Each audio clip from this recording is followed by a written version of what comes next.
magandang hapon. Nagluluto ako ng chicken feet. Pero ang akin chicken feet, parang malnourished. Tignan nyo guys, oh. Ayan, oh. Lumiit.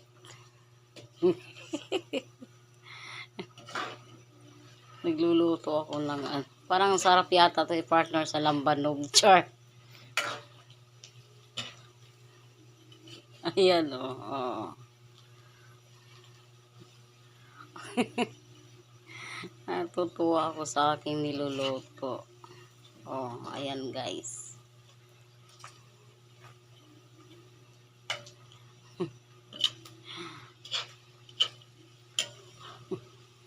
Bumubula. Hindi ko kasi dinamihan ng mantika. Ayoko ng maraming mantika. Pero parang ano.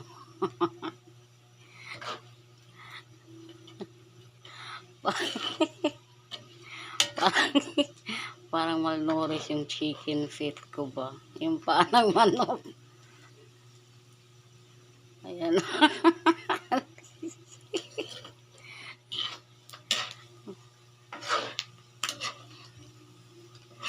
Ayan. Dahan-dahan lang yung apoy. Para malutong siya. Pinakuluan ko muna yung mantika. Tapos, nilagay ko na yung harina. Tapos, pero siyempre may timplado na yung chicken ko.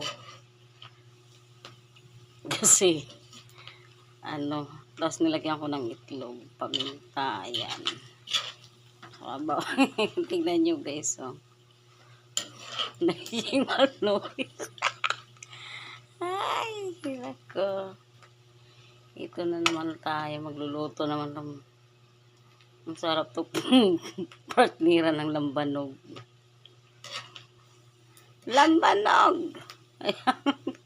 Ang liit. Parang yung, alam niyo yung sisiw pa. Ayan, oh. Tignan natin kung anong kinalabasan to.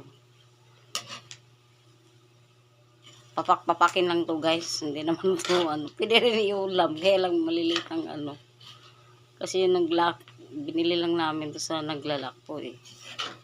Hindi man namin to binili sa palengke. Naawa yung